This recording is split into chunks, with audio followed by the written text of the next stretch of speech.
பாசிச ஆர்எஸ்எஸ் அமைப்பினால வழிநடத்தப்படக்கூடிய பாஜக தலைமையிலான ஒன்றிய அரசுக்கு எதிராக மிகப்பெரிய அளவில் மதசார்பற்ற ஜனநாயக சக்திகளை ஒன்றிணைக்கிற பணிக்கு மார்க்சிஸ்ட் கம்யூனிஸ்ட் கட்சி அதிகபட்சமாக முன்னுரிமை வழங்கி வருது. ஆனால் அதே நேரத்தில் காங்கிரஸ் கட்சியோட செயல்பாடுகள் மதசார்பற்ற சக்திகளை ஒருங்கிணைக்கிறதுல மிகப்பெரிய இடையூறாக இருக்கு அப்படிங்கிறது நமக்கு வெளிப்படையாகவே தெரியுது. மதசார்பற்ற கட்சிகள் ஒன்றிணைந்து செயல்பட வேண்டும் அப்படிங்கிறத விட காங்கிரஸ் கட்சி அவ்வப்போது வரக்கூடிய மாநில சட்டமன்ற தேர்தல்களில் தங்களுடைய குறுகிய அரசியல் நலனை பாதுகாக்கிறதுலேயே தான் கவனம் செலுத்துறாங்க.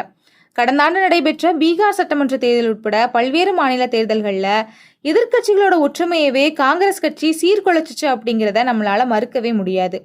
அண்மையில் நடந்து முடிஞ்ச இந்த 5 மாநில சட்டமன்ற தேர்தலின் போது கூட புதுச்சேரியில இடதுசாரிகளையும் உள்ளடக்கிய ஒரு அணி உருவாகிறதுக்கு காங்கிரஸ் கட்சி முட்டுக்கட்டை போட்டுச்சு. இதன் காரணமாக தான் அந்த மாநிலத்தில் என்ஆர் காங்கிரஸ் பாஜக தலைமையிலான கூட்டணி மீண்டும் ஆட்சியை பிடிக்கக்கூடிய ஒரு சூழ்நிலை உருவாச்சு.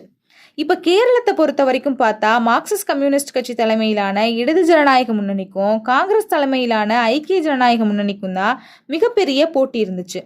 காங்கிரஸ் தலைவர்கள் ராகுல் காந்தியும் பிரியங்கா காந்தி உள்ளிட்ட தலைவர்கள் மார்க்சிஸ்ட் கம்யூனிஸ்ட் கட்சி மீதும் குறிப்பா முதல்வராயிருந்த பினராயி விஜயன் மீதும் தரம் தாழ்ந்த அவதூறுகளை அவிழ்த்து விட்டாங்க. குறிப்பா சொல்லணும்னா ராகுல் காந்தி பினராயி விஜயன் மீது நடவடிக்கை எடுக்க வேண்டும் அப்படின்னு அமலாக்கத்துறையவே தூண்டிவிட்டாரு.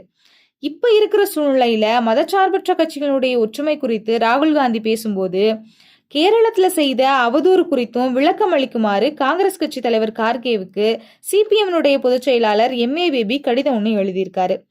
இந்திய அமைப்பு கூட்டத்தில் கலந்துகிட்ட மார்க்சிஸ்ட் கம்யூனிஸ்ட் கட்சியோட நாடாளுமன்ற உறுப்பினர் ஜான் பிரிட்டாஸ் வெளிப்படையாவே இது குறித்து கேள்வியையும் எழுப்பினாரு. ஆனா இதுக்கு ராகுல் காந்தி அரசியல் மாறுபாடு காரணமா பினராயி விஜயனை தம்மால கட்டி தழுவ முடியாது அப்படின்னு பதிலளிச்சாரு. நாடாளுமன்றத்துல பிரதமர் மோடியவே கட்டித்தழுவிய ராகுல் என்னை கட்டித்தழுவ வேண்டியதில்லை அப்படின்னு பினராயி விஜயனும் திருப்பி பதிலளிச்சிருக்காரு. இப்போதைய கேள்வி ராகுல் யார ஆற தழுவ வேண்டும் அப்படிங்கிறது இல்ல, மாறா மதசார்பற்ற கட்சிகளோட ஒற்றுமைக்கு இடையூறா இருக்கக்கூடிய தன்னுடைய போக்க காங்கிரஸ் கட்சி மறுமதிப்பீடு செய்ய வேண்டும் அப்படிங்கிறது தான்.